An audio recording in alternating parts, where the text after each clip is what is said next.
champion de France depuis longtemps, en finale de Ligue des Champions, de Coupe de France, vainqueur du Trophée des Champions, Paris en route vers une saison exceptionnelle qui va peut-être couronner un entraîneur, une stratégie et un conseiller football. Luis Campos, arrivé en 2002, le recruteur, l'homme qui a bâti cet effectif finalement, qui a été beaucoup critiqué sur ses premières années. Cette saison parisienne réhabilite-t-elle Luis Campos? On vous attend au 32-16. Walid.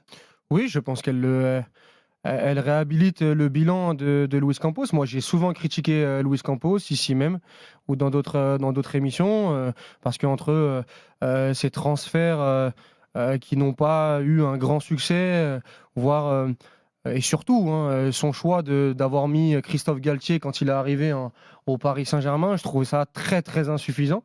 Il a eu la chance d'être dans un club comme le Paris Saint-Germain qui peut se permettre de se tromper sur certains joueurs, mais il faut être honnête, ce qu'il fait cette année, s'il y a un succès au Paris Saint-Germain, si moi j'encense énormément Luis Enrique, il faut aussi le faire avec Luis Campos, parce que aller trouver Pacho comme ça à Francfort, alors il jouait pas non plus au Café du Coin, mais aller miser sur ce joueur-là et voir ce qu'il fait cette saison, aller chercher João Neves, même si on le connaissait à Benfica, prendre ce pari Désiré Doué, je trouve que c'est un très très bon mercato. Le fait d'avoir aussi géré le CAC Vara à un prix qui n'est pas non plus exorbitant, alors qu'on avait entendu 100 ou 120 millions d'euros à un moment donné, oui, Luis Campos fait partie de l'histoire et du succès du PSG cette saison. Et je dirais même enfin on a un Luis Campos qui réalise une grande saison au Paris Saint-Germain. C'était pas le cas sur les années précédentes.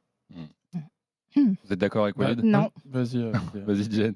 Non, mais justement, ce que dit Walid, moi, je vais en faire la démonstration inverse. C'est-à-dire que depuis le temps qu'il est là, forcément, au bout d'un moment, il allait y avoir des résultats. Quand tu as une telle supériorité financière, même les horloges cassées finissent par donner l'heure. Donc, au final... C'est beau, ça. C'est vrai. Au bout d'un moment, Est-ce que c'est ça vrai allait... en revanche Oui, c'est vrai. oui, Une il y a horloge un moment, cassée qui est à oui, d'accord. 14h, Quand et elle bloque. un jour, il est 14h. Oui, c'est ça. Et bien là, c'est un peu ça. Moi, j'ai l'impression Bien, celle-là. que personne enfin, que les gens oublient vite le bilan de Luis Campos, la pierre angulaire du projet de Luis Campos.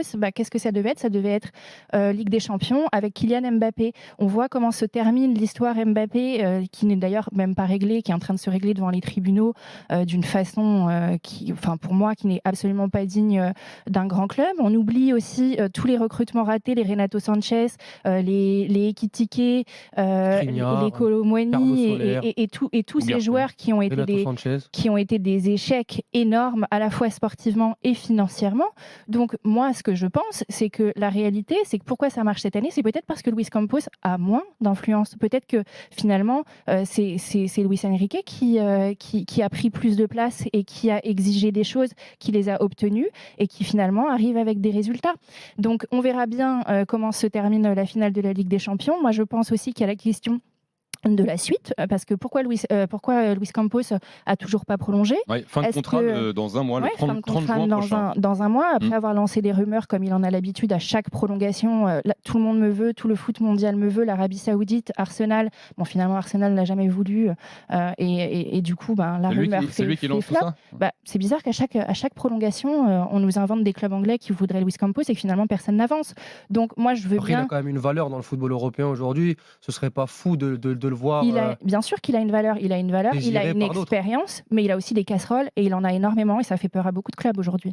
Non mais moi je suis d'accord. J'ai toujours dit sur les 3 dernières années que Luis Campos avait quand même de gros camouflets. Même un Gonzalo Ramos qui est arrivé l'année dernière, qui aujourd'hui ne donne pas une énorme satisfaction. On pourrait faire la liste, elle est longue. Maintenant sur le bilan de cette année, s'il gagne la Ligue des Champions, on peut pas l'enlever de la photographie avec de l'honnêteté, Jennifer. C'est-à-dire que quand tu prends João Neves, mais Pacho, à partir du moment où tu poses la question, est-ce que ça va le réhabiliter? Réhabiliter, ça veut déjà dire qu'il est déjà condamné en fait et que tout le monde sait que le travail il n'a pas été bien fait. Sinon, on n'aurait pas besoin de le réhabiliter. Oui, mais tu peux te planter et dans tout métier, tu peux te planter pendant longtemps. Une courte période et puis finir par. C'est pas une courte période. Non, mais pendant une période pour un temps donné et finir par réussir avec quelque chose. Avec de tels moyens, te planter?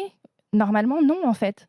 T'aurais pas dû te planter Ouais, autant mais de fois. tous les autres sur- se sont plantés avant lui aussi dans ce cas-là, au Paris Antero Saint-Germain. Henrique, Patrick Kluivert à l'époque et compagnie. D'accord, mais là, c'est pas d'eux qu'on parle. En fait, là, on est en train de parler de Luis Campos, mais- qui nous explique qu'il est sans doute un des meilleurs au monde. Bah, moi, je suis pas sûre que cette année, ce soit uniquement dû à son fait. En fait. Félix Roy. Ah non, ça, on est Uniquement, d'accord. c'est Félix. certain que Ça, non. Mais pour moi, je le mets pas en numéro couper un, un bien peu la évidemment. poire en deux, je suis d'accord sur le fait de réhabiliter qui a pas beaucoup de sens parce que Luis Campos c'était une référence avant de venir au Paris Saint-Germain. Il a construit, ne serait-ce qu'en France, des équipes qui ont été par la suite championnes, pas sous son pavillon, mais Monaco c'est lui, Lille aussi. Ouais, Donc, Lille, faut- avec tous les problèmes qu'il y a eu, des joueurs Par la- qui sont arrivés Oui, dans des transferts très bizarres. tu peux les- choisir les de retenir comptes- que le négatif. Ben, Je non, sais mais totalement le ton droit. négatif, pardon, on voit dans quel état le LOSC a été laissé. Ce que le LOSC a dû faire pour retrouver un équilibre financier avec des Oui, mais transferts sur là- lesquels il y a là, eu des enquêtes à Tu répétition. peux pas dire que toutes les réussites sont forcément à mettre à son débit et là dire c'est uniquement sa faute si le LOSC était dans cet état-là aussi. Bah, Il y quand avait un même. mec qui s'appelait Gérard Lopez qui à mon avis a grandement contribué quand même à D'accord. la situation du Qui se ressemblent, s'assemblent en fait. Oh là là, bah ça, en tout cas, ça pose les bases d'une prometteuse collaboration entre vous deux. Là, je pense vraiment que j'ai rarement entendu une ode à la fois à ce point-là à un directeur sportif. Jen Bon. est indépendante et voilà, Oui, elle dit bah, ce elle a qu'elle raison. pense, et c'est Ah, pour bah, ça elle a qu'elle est dans On Génération After. revient très très fort. Moi, je trouve, j'ai été conquis. Je par vous ai cette- manqué. J'ai été conquis par Plaisir de cet te avis. retrouver. Non, pour couper un peu la poire en deux aussi là-dessus, il faut reconnaître que quand tu joues au Monopoly et que la banque elle est assise à côté de toi, bon, c'est effectivement tu peux te permettre de multiplier les échecs, tu peux réajuster ton effectif de manière comme Leonardo le faisait à l'époque. On parle plus trop de Leonardo. Quand Leonardo va chercher au mercato d'hiver Thiago Motta et Maxwell. Il n'y a pas grand monde qui peut faire ça. Bon, en France, j'en parle même pas, mais en Europe, quand tu vas mettre 70 briques sur Gvara, au mercato d'hiver aussi, il y a très Surtout quand peu. tu vas chez Thiago Silva, Ibrahimovic à l'époque. Exactement, mais au mercato d'été, mais tu Ouais. vois, en réajustement comme Oui, ça, mettre 70 sur Gvara, bon, effectivement, la réussite va finir par te tomber dessus. Mais effectivement, je suis pas du tout suspicieux ou inquiet. Je suis très curieux de voir entre guillemets l'année 2, en considérant que celle-ci était une année 1, oui, même si enfin, c'est pas vraiment le cas. Là, L'année 3, on va dire, L'année de 3, Luis Enrique du binôme, parce que Campos parfois a eu du mal à confirmer dans ses choix. De qui tu mets, qui tu densifies, qui tu solidifies dans ton club, sur qui tu t'appuies et qui tu vas aller chercher en complément. On commence à voir les premières rumeurs pour ce qui est du Paris Saint-Germain, même des trucs un peu plus concrets, ce qui évidemment ne concerne que des offensifs, ça c'est terrible, mais bon.